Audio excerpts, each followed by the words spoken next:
13장.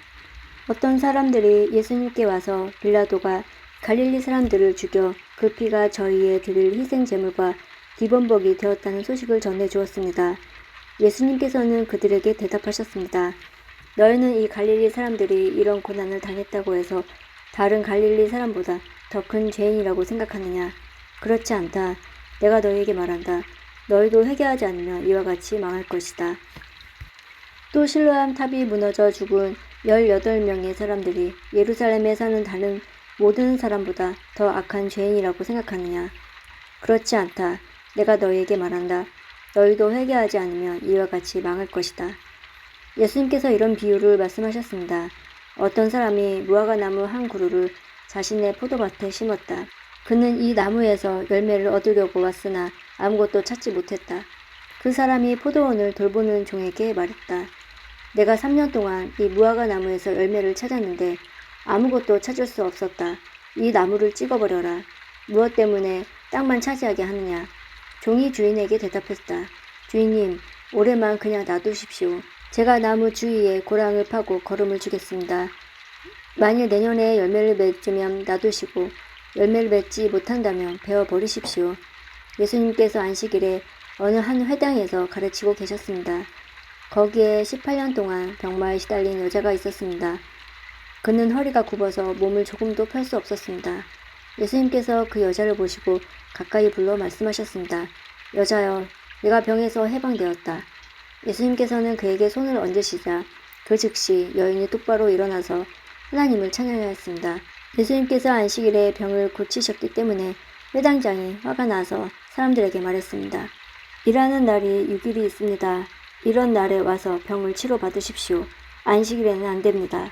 주님께서 대답하셨습니다. 위선자들아, 너희는 안식일에 소나 나귀를 외양간에서 풀어 내어 끌고 가서 물을 마시게 하지 않느냐. 그런데 이 여자는 아브라함의 딸로서 18년 동안 사탄에 매여 있었다. 안식일에 이 사람의 매임을 풀어주어야 하지 않겠느냐. 예수님께서 이 말씀을 하시자 예수님을 반대하던 사람들이 모두 부끄러워했고 모든 사람들은 예수님께서 행하신 영광스러운 일을 보고 기뻐했습니다. 예수님께서 말씀하셨습니다. 하나님의 나라는 무엇과 같으며 무엇에 비교할 수 있을까? 하나님 나라는 어떤 사람이 자신의 밭에 가지고 가서 뿌린 겨자씨와 같다. 그 씨가 자라고 나무가 되어서 공중의 새들이 그 가지에 둥지를 틀었다. 예수님께서 또 말씀하셨습니다. 하나님 나라를 무엇에 비교할 수 있을까? 하나님 나라는 마치 누룩과 같다. 어떤 여자가 이것을 가져다가 밀가루 3말에 섞어 전체를 부풀게 되었다. 예수님께서 예루살렘으로 향하여 가시던 중 각 도시와 마을을 두루 지나가셨습니다. 어떤 사람이 예수님께 물었습니다. 주님, 구원받을 사람은 적습니까? 그러자 예수님께서 말씀하셨습니다. 좁은 문으로 들어가라고 힘써라. 내가 너에게 말한다. 많은 사람들이 그곳으로 들어가려고 하지만 들어갈 수 없을 것이다. 일단 집주인이 일어나서 문을 닫아버리면 너희가 밖에 서서 문을 두드리며 주인님 문을 열어주십시오 하고 말할 것이다. 그러면 그가 대답할 것이다. 나는 너희가 도대체 어디서 온 사람들인지 모른다. 그때 너희가 이렇게 말할 것이다. 저희는 주님 앞에서 먹고 마셨으며 주님께서는 저희를 길거리에서 가르치셨습니다. 그러나 주인이 말할 것이다. 내가 너에게 말한다. 나는 너희가 어디에서 왔는지 모른다. 악을 행하는 자여 썩 물러가거라. 아브라함과 이삭과 야곱과 그리고 모든 예루살렘 예언자들이 하나님 나라에 있는데 너희만 밖으로 쫓겨난 것을 볼 때에 너희가 슬피 울며 이를 갈 것이다. 사람들이 동서남북 사방으로부터 와서 하나님 나라의 잔치 자리에 앉을 것이다. 보아라, 꼴찌가 첫째가 되고 첫째가 꼴찌가 될 사람도 있다. 그때에 어떤 바리새파 사람들이 예수님께 와서 말했습니다. 이곳을 떠나십시오. 헤롯이 선생님을 죽이려고 합니다. 예수님께서 그들에게 말했습니다. 가서 그 여우에게 말하여라. 오늘과 내일은 내가 마귀를 쫓아내고 병을 고칠 것이다. 그리고 3일째 되는 날에 내 일을 이룰 것이다. 그러나 오늘과 내일 그리고 그 다음 날에도 나는 내 갈 길을 가야 한다. 예루살렘 밖에서 예언자가 죽을 수 없다.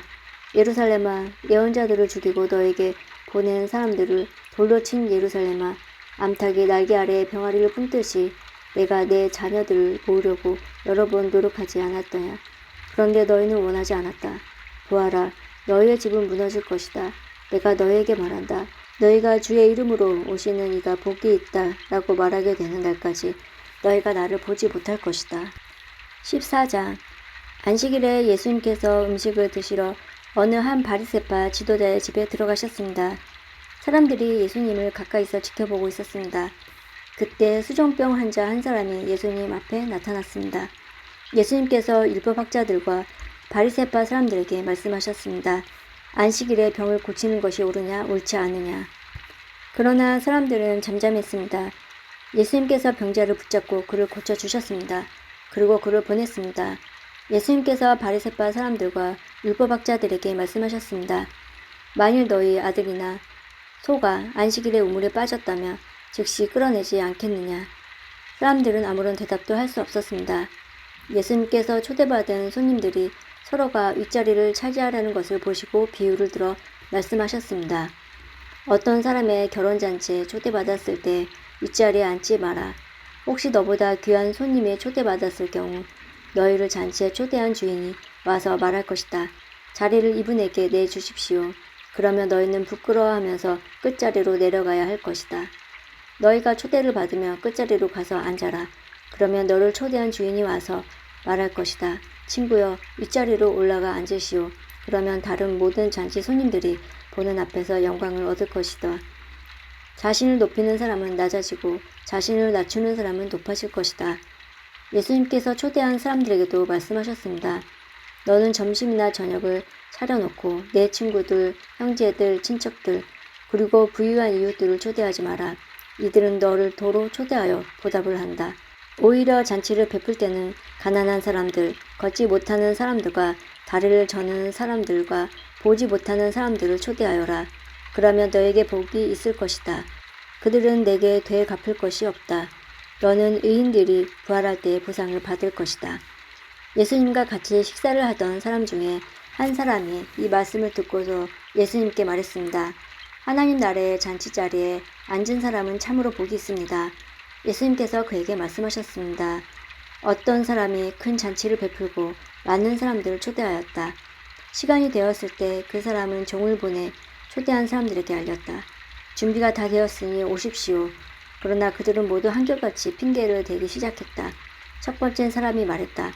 내가 밭을 샀는데 가서 둘러봐야 합니다. 부디 양해해 주십시오. 또 한 사람이 말했다. 나는 소 10마리를 샀는데 이것들을 보러 가는 길입니다. 부디 양해해 주십시오. 세 번째 사람이 말했다. 나는 지금 장가를 들어서 갈 수 없습니다. 종이 돌아와서 주인에게 이 사실을 알렸다. 그러자 집주인이 화가 나서 말했다. 당장 가서 동네의 길과 골목을 다니며 가난한 사람, 걷지 못하는 사람, 보지 못하는 사람, 다리를 저는 사람들을 데려오라. 그 후에 종이 말했다. 주인님, 말씀하신 것들을 다 했습니다만 아직도 자리가 비어 있습니다. 그러자 주인이 종에게 말하였다. 큰 길과 골목을 돌아다니며 사람들을 오게 하여 내 집을 채워라. 내가 너에게 말한다. 먼저 초대받았던 사람들은 아무도 내 잔치를 맛보지 못할 것이다. 많은 사람들이 예수님과 함께 길을 가고 있었습니다. 예수님께서 이들에게 돌아서서 말씀하셨습니다. 누구든지 내게로 오면 자신의 아버지, 어머니, 아내, 자녀, 형제 혹은 자매를 미워하지 않으며 그리고 더 나아가 자신의 목숨까지도 미워하지 않으며 내 제자가 될 수 없다. 누구든지 자기 십자가를 지고 나를 따르지 않는 사람은 내 제자가 될 수 없다. 너희 가운데 한 사람이 탑을 세우려고 하는데 우선 앉아서 이 일을 완성하는데 얼마의 비용이 들지 따져 볼 것이 아니냐. 만일 기초 공사만 하고 완성할 수 없게 되면 보던 사람들이 모두 너를 비웃기 시작할 것이다. 그리고 이 사람이 공사를 시작만 하고 끝내지는 못한다 라고 말할 것이다. 만일 어떤 임금이 다른 왕과 전쟁을 하러 나갈 때 우선 앉아서 10,000명의 군사로 20,000명의 군사를 이끌고 오는 자를 이길 수 있을지 헤아려 보지 않겠느냐. 이길 수 없다면 아직 적군이 멀리 있을 때에 특사를 보내어 평화조약에 제의를 할 것이다. 이와 같이 너희 가운데 누구든지 가지고 있는 모든 것을 버리지 않으면 내 제자가 될 수 없다. 소금은 좋은 것이지만 만일 그 맛을 잃어버리면 무엇으로 다시 짠맛을 내겠느냐.